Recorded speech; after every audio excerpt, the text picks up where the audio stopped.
rock and roll band. The future's brighter now than I'd ever planned.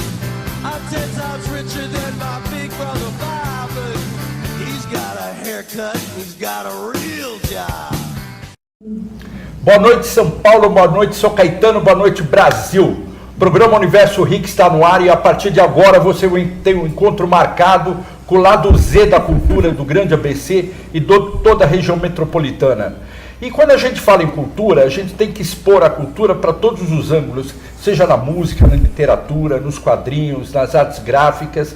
E por falar em quadrinhos e artes gráficas, é com muita satisfação, já que nós estamos aqui no Mês Internacional das Mulheres, com muita satisfação e com muita gratidão que eu tenho aqui a minha grande parceirinha, Tina Curtis. Para quem não conhece a Tina Curtis, é a Madame Zine. Tudo bem, Tininha? Tudo bom. Seja bem-vindo ao Progresso. Eu que programa agradeço. Universo Rick. A partir de agora, a gente tem aqui meia hora para a gente contar um pouco da sua vida, do seu trabalho. E para a gente começar bem assim, claramente, aonde é que surgiu os quadrinhos na vida da menina Tina? Conta um pouco disso. Então, Tina. meu pai tinha uma banca de jornal. Então, muito bem. Então, eu cresci e aprendi a ler com quadrinhos, né? Aí depois ele vendeu, foi trabalhar em metalúrgica, mas assim, os quadrinhos já faziam parte da minha vida. Já assim. impregnou o já, cromossomo, assim, já. Eu lia coisas assim, Batman, aliás, leio até hoje. Leia assim. X-Men, né? Mas eu comecei com coisas menores também para a idade, né? Então, mas Certo. foi uma paixão, assim. E a partir dos anos 80, com o boom da cultura underground, da literatura marginal, aí tudo começou a ter um novo sentido para você. É que, na verdade, assim, quando eu comecei a fazer fanzine, eu não sabia o que era. Eu fazia. Tá. Aliás, explica um pouco para a galera que está sintonizada aqui no programa, fala um pouco mais sobre o fanzine, um pouco mais da retórica, da história do fanzine propriamente. Então, na verdade, o fanzine nada mais é do que uma publicação alternativa que... A ideia que você tem é você criar, né? Então, Certo. de repente, na época era muito normal você fazer coisas de fã. Então, Sim. do Elvis, né? Joy Division, Isso. de bandas e tal. Mas não quer dizer que era só disso, Mas né? era um mercado segmentado Isso. para quem era fã. É. Então, o fã, ele... Eram revistas produzidas por fã artesanalmente, né? Vamos lembrar que artesanalmente na época, eu sou um pouco anterior, Papel. Na época do Tesoura. stencil, quando se fazia do stencil, O mimeógrafo e a datilografia. Sim. Justamente. Então vamos dizer assim que o fanzine ele tem que ter o rigor da arte gráfica e da literatura. Da literatura. Onde é que entra a literatura na tua vida, Tina? Então, eu sempre fui leitora desde sempre, né? Até pela questão dos quadrinhos, muita Certo. coisa me chamava atenção e eu não compreendia. Então, por exemplo, a mitologia grega, que aparecia muito, né? Então, meu pai gostava muito do Thor. Aí eu queria entender as coisas. E aí eu comecei a pesquisar, meu pai mostrar, e aí eu comecei a me interessar por muita coisa e eu tive que aprender a ler, né?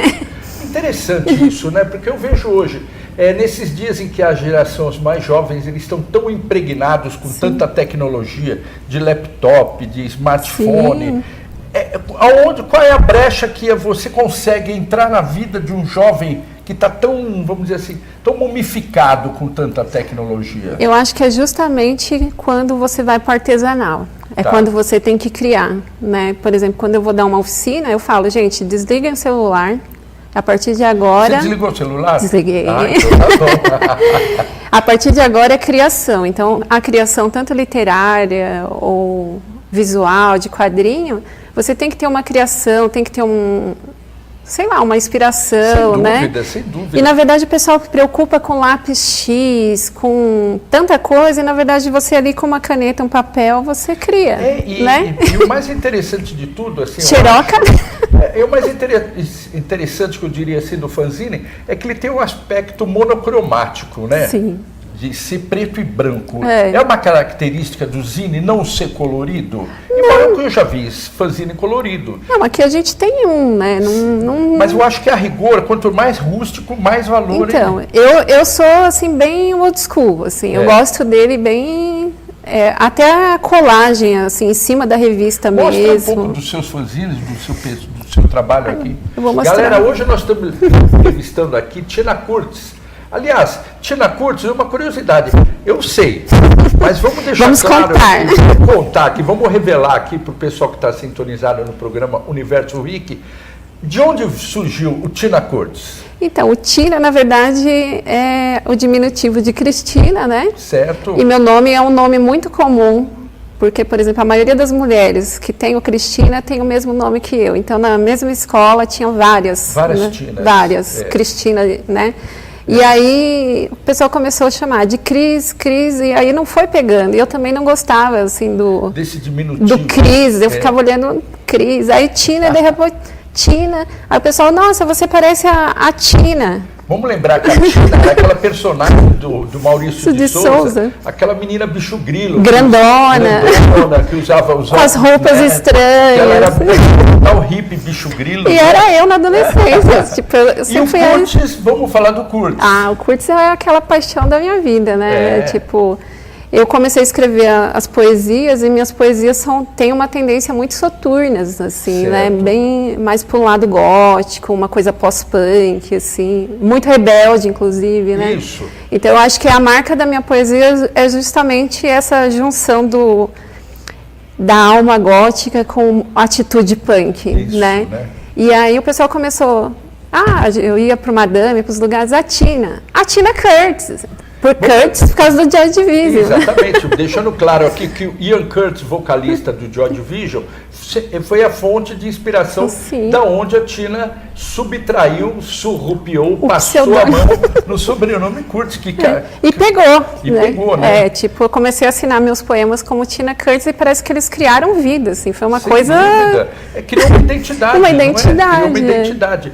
Agora, uma outra coisa muito interessante, Tina, que eu vejo assim, você hoje é mãe já de adolescentes, de mocinhos, de uma criança... De uma bebê. De uma bebê, você tem um marido fotógrafo que te impulsiona nisso tudo, mas a gente vê essa juventude cada dia mais careta e carente.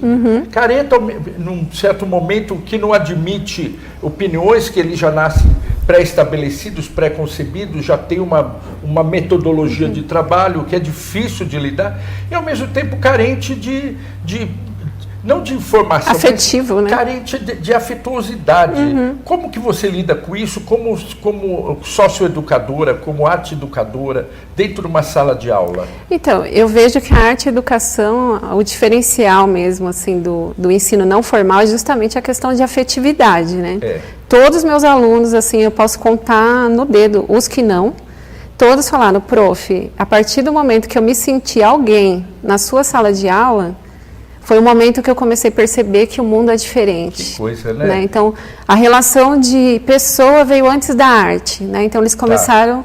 Não necessariamente um adolescente que vem na minha oficina de fanzine vai gostar de literatura ou quadrinhos, de repente ele gosta de música. Mas vamos deixar claro, eu entendo perfeitamente, vamos deixar claro que literatura, ela não precisa ser aquele rigor da formalidade da gente falar de Casimiro de Abreu, de Machado de Assis, de que não seja importante, né? Não, absolutamente. Mas hoje nós temos os meios das nossas próprias condições de quando a gente fala daquele grande poeta curitibano, que leva o nome das pedreiras. Me fugiu o nome dele aqui agora. Que morreu nos anos 90. Mas tem muita gente atual. Eu vejo essa juventude dos slams, por exemplo. Exatamente. Né? Mas esse cara, em particular, ele representou um papel muito importante nessa nova geração.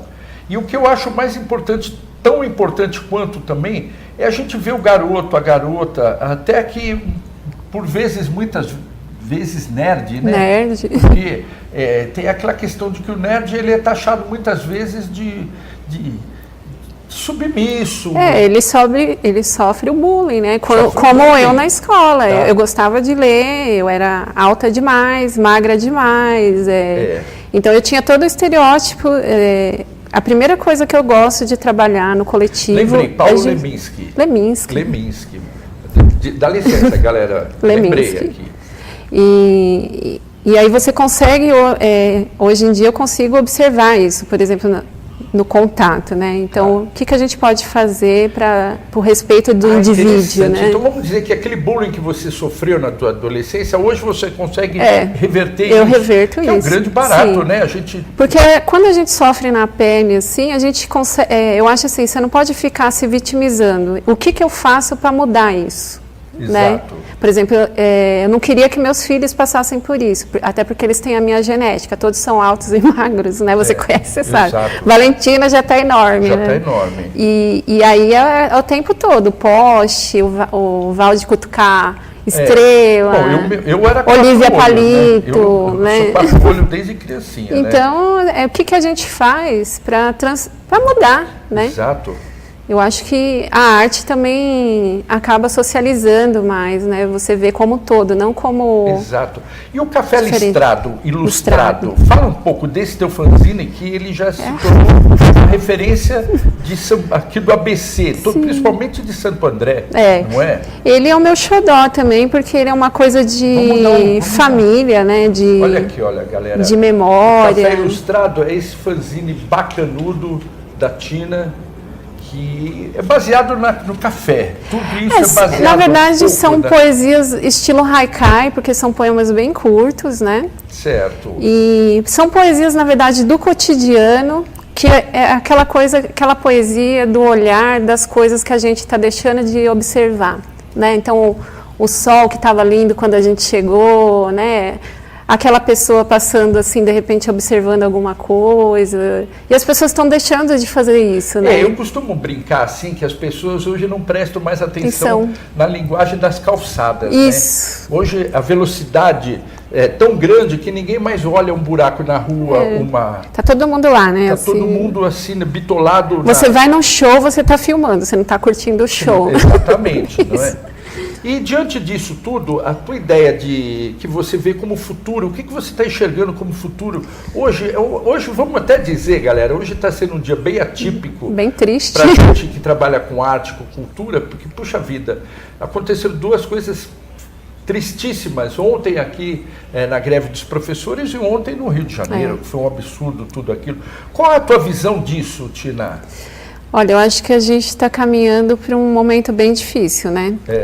E não é só na questão de direitos humanos, né? Eu acho que as pessoas estão perdendo o senso, o cuidado de uma com a outra.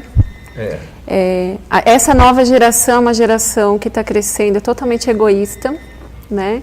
E aí vem dos pais também, porque a gente educa em casa, né? Exato. E aí ele chega para a sociedade, aquela criança mimada, revoltada, que só o que é meu tá certo, né? As pessoas estão perdendo aquela coisa de escutar. Eu costumo falar que assim, não é direita nem esquerda, é o centro, né? Porque a gente está brigando, na verdade, por times de futebol, são coisas que as pessoas não entendem, direita e esquerda, e a gente não está lutando pelos nossos direitos de cidadão, né? Isso. É um problema, né? Tina, eu vou fazer uma pergunta para você, mas eu vou querer que você responda depois dos nossos comerciais. Tá bom. Então eu vou fazer a seguinte colocação. Aí o pai pega o pacote de uma criança problemática, joga na tua mão como professora e você que tem que resolver o problema. Isso. Daqui a pouquinho você responde. Agora uma pausa para os nossos comerciais e daqui a pouquinho o Universo Rick está mais uma vez aqui detonando. Até já, galera. Pior que não ler jornal é ler apenas um jornal. Leia, assine e anuncie no Jornal ABC Repórter. 4224-4789. Se você é notícia, foi ou vai ser, ligue para a nossa redação ou mande um e-mail para redação@jornalabcreporter.com.br. ABC Repórter, o diário. www.jornalabcreporter.com.br. The big time with my rock and roll band. The future's brighter now than I'd ever planned. I'm 10 times richer than my big brother Bob, but he's got a haircut, he's got a real job. Aí, galera, o programa Universo Rick está no ar e a partir de agora você tem um encontro marcado com o lado Z da cultura da região do Grande ABC e de toda a região metropolitana. E eu queria lembrar aqui, acabou de chegar uma notícia quente, que a Juliana Giron e a Lívia Zucchini, cada uma ganhou um par de convites para o show do Gustavo Mendes, dia 16 no Aramaçã. Repetindo que a Juliana Giron e a Lívia Zucchini ganharam um par de convites para assistir o show do Gustavo Mendes para o dia 16 no Aramaçã. Para isso tem que vir aqui na redação do jornal, aqui na Rua Tupi 84 e retirar pessoalmente com a secretaria, ok? E vamos continuar aqui dando prosseguimento à nossa entrevista. E como que você recebe essa bomba de uma criança problemática o pai joga na tua mão e como que você lida com isso, Tina? Então, eu tenho um jeito que é através da arte, mas eu sinto falta da equipe, sabe? Eu acho que a escola é um lugar de equipe, então tinha que ter um psicólogo, né? Tinha que ter uma estrutura, porque na verdade a família já vem desestruturada também, né? Principalmente certo. Na periferia, né? É. Então a sociedade não está cuidando desses jovens, né? E aí é isso que a gente está vendo aí.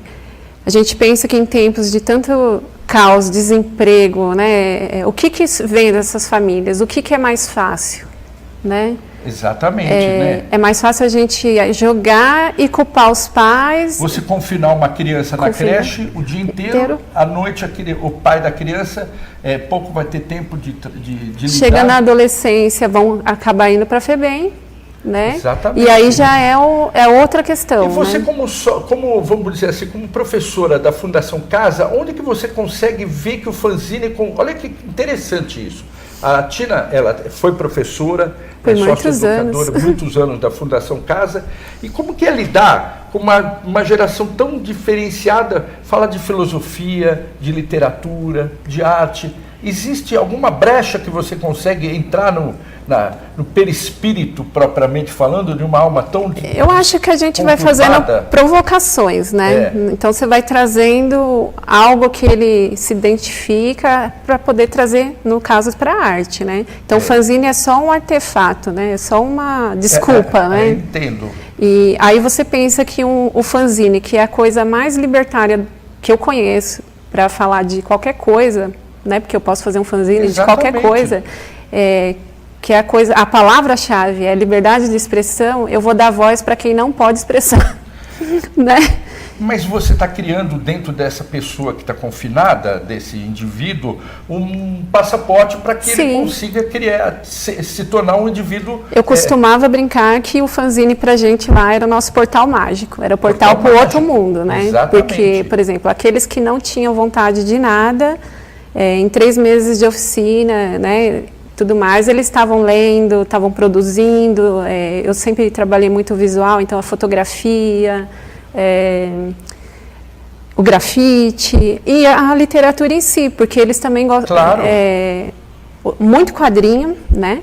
E a questão da música, então eles tinham muita oralidade, então a gente registrava tudo isso nos fanzines, né? Interessante isso também, Tina, porque eu lembro que até alguns anos atrás era muito comum a gente encontrar grafites em São Caetano, não expondo apenas super-heróis ou expondo raivas, broncas, né? Mas grafites filosóficos mesmo. Eu mesmo lembro aqui em São Caetano, nos anos 70, da gente ver vários fanzines exclamando a rota e projéteis na calçada. Sim.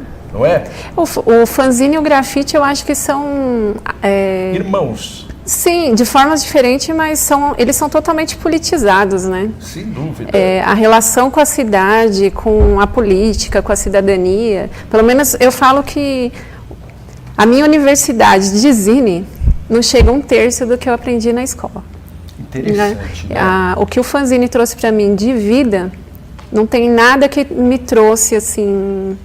para agregar. E uma coisa que eu acho bacana de a gente focar aqui é tipo assim, o ABC sempre foi a meca da indústria automobilística. E junto disso a gente trouxe toda uma egrégora de subúrbio operário, de poluição, de graxa, e de aquela os movimentos sociais. De movimentos sociais e a partir dos anos 80, o universo decadente, que a gente começou a ver tudo aquilo se desmoronar, todo mundo perdeu o emprego, todo mundo foi ficando pobre, e todos aqueles ideais... E a cidade foi ficando dormitório também. E a cidade foi ficando dormitório.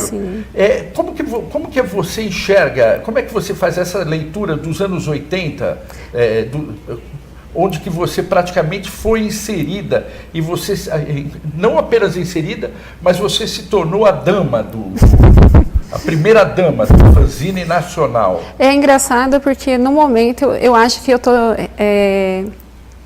sabe aquela coisa do portal mágico que eu falei? Eu acho que dá a impressão que eu tô de volta nos anos 90, assim, sabe? Eu tenho essa impressão no momento. Eu vejo... os equipamentos públicos sucateados, né? E antes a gente tinha uma efervescência cultural forte. Uma esperança, talvez, né? E eu via que ali a gente se unindo em show, em eventos literários, né? Que o pessoal fala, sarau é novidade. Cara, eu frequento sarau desde os anos 90. Exatamente. Sabe? Não é novidade para mim. E era ali que a gente trocava informações, assim como nos shows, os fanzines. Lembrando que a Casa da Palavra e o Casa do Olhar aqui para o ABC sempre foi uma referência urbanística, cultural, filosófica, forte, literária. Né? Hoje, como é que está o teu ramo de atuação dentro de... Isso eu quero até que você explique um pouquinho melhor para o pessoal que está sintonizado, porque eu sei que a Tina, ela não para. A gente está sempre em constante mutação. Eu sou Quais são as suas próximas evoluções, reverberações culturais que você está armando? Então, na verdade, a Fanzinada comemora 7 anos agora em abril. O que é a Fanzinada? Então, a Fanzinada é um evento maduro, vamos dizer assim, porque eu fiz muito evento de zine e eu acho que agora a gente chegou num patamar que era isso, né? Tá. Então, quer dizer, são um encontro de várias pessoas que comungam da mesma ideia, cada qual, seja na música, na literatura, nos quadrinhos. Não tem um segmento, não. A ideia são fanzineiros e publicadores, né? Porque as pessoas falam, é só zine. Não, tem muita gente que publica independente, livro, literatura, quadrinho, entre outras tantas coisas, né? Inclusive, eu quero mandar um abraço para o nosso amigo Massolini, que está sintonizado aqui. Massolini, vai estar na Fanzinada em breve. Olha, aliás, eu quero dar uma bronca explícita aqui, que a Tina estava comentando comigo, que todo mundo fala, agita, e na hora de se reunir é cada um para um lado. Agora é hora, galera, de mostrar a força e o poder dessa geração que está do lado da Tina. Vamos se unir, vamos fazer de conta que esse Brasil está bonito, está bacana e que está colorido. E apesar de tudo que a gente está vendo de ruim, agora é o momento da gente se unir e juntar forças para tentar melhorar. Né? E ter ação, porque não adianta ficar só malhando, metendo pau, e quando tem uma oportunidade de se reunir e de fazer um projeto apontando soluções, some todo mundo. Apontar crítica é mole, Maura. Agora eu quero ver apontar saídas. Sim. E o fanzine é uma possibilidade disso, não é, Tina? Eu acredito muito no potencial dos zines, assim. Tá.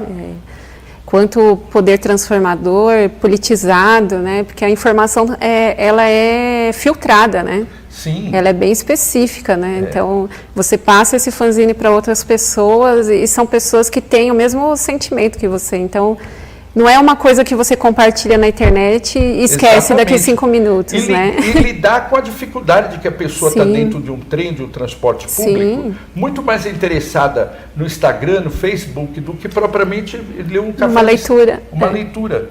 Hoje nem gibi mais a gente vê as pessoas. É difícil. Na verdade, eu vejo essa geração nerd, que o pessoal fala geek, é uma geração de filmes, né? De filmes. Então, o pessoal, por exemplo, nem entende as histórias dos quadrinhos. Na verdade, a galera é mais ligada em filme porque... Marvel, assim, não que seja totalmente ruim, mas assim, é outra tendência, Entendi. As pessoas, na verdade, é o visual, né? Não é a literatura. Não é né? mais como era antigamente aquela revista ficção, que a revista não é? Não é. Que era É bem diferente, assim, o contato, né? Porque a gente queria o contato, né? Isso. E eu costumo dizer assim, galera, o pessoal que está sintonizado no programa Universo Rick, a cada semana eu procuro estar sempre variando os temas. Semana passada eu tive aqui com o Vitão Bonesso, locutor da rádio Kiss FM. Semana retrasada tive aqui com o Oswaldo Vecchioni, que eu lembro, né? Porque minha memória está quase passando. Outra semana, Toninho Cadillac, que era do pessoal dos carros antigos.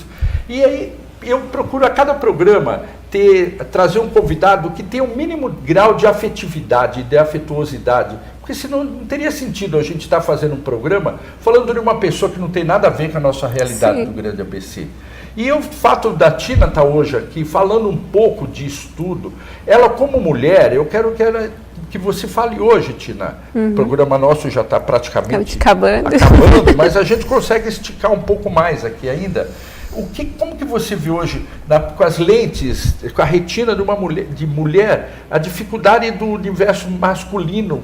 A gente tanto pensou que estivesse crescendo e hoje a gente está vendo que não se mudou nada, que a mulher continua sendo uma escrava da sociedade. Eu acho que se a gente parar para pensar no que aconteceu ontem, né, tanto em São Paulo como no Rio, é um reflexo de toda a sociedade, e inclusive de outras mulheres, né, infelizmente também, porque quando você se autoafirma feminista, as pessoas começam a te julgar coisas que... A primeira coisa que a pessoa pergunta é se você é sapatão, né? É isso, as pessoas... Olha o absurdo, gente. E quando você tem uma postura feminista, é porque você quer um direito humano, o fato de você ser feminista, a princípio, já te coloca... Já te julga, Já te julga como você sendo uma mulher... Ninguém julga o machista, né? Ele é homem, ele pode, né? Agora, uma mulher, ela não pode fazer nada, né? A gente conversando até vir até aqui, ela foi bem clara comigo, a Tina. Ela falou que quando ela se apresenta como feminista, a primeira pessoa, o julgamento é se você é lésbica. A primeira coisa é falar, você é lésbica? Eu não sou lésbica. E mesmo que fosse ou deixa de ser, não importa. É um direito meu. Exatamente. Né? Agora, Tina, eu queria encerrar esse programa aqui, nota 10. Que você apresentasse, ou é difícil essa palavra, apresentasse, porque a gente está vivendo uma sociedade muito difícil, beirando o caos, propriamente dito. Mas como que você, o que você diria para essa nova geração que está surgindo? O que você poderia deixar de uma experiência positiva? Eu penso que mesmo diante de tanta coisa ruim, sempre tem sementes, né? A gente sempre vê pessoas boas ainda, né? Eu acredito que a galera tem que deixar um pouco assim, a tecnologia e usar justamente a tecnologia a favor das pessoas, né? Exatamente. De fazer coisa legal, de juntar a galera, porque eu que vim da época analógica, dos encontros, né, da troca, assim, eu sinto que as pessoas não têm mais afetividade. Sem afetividade, a gente não olha para o próximo, né? Queridona, prazer de você estar recebendo prazer você é meu. aqui hoje. Hoje eu tive como entrevistada especial aqui, Tina Curtis, faxineira, sócio-educadora, professora, uma pessoa maravilhosa, incrível, que está trazendo um pouco de luz para esse universo deprimido que a gente está vivendo. Lembrando que todas as quintas-feiras, a partir das 18h45, você tem um encontro marcado com a cultura do lado Z da cultura aqui no programa Universo Rick. Até a próxima quinta-feira, nesse mesmo bate-horário, nesse mesmo bate-canal. Obrigado pela audiência e até mais. Olha!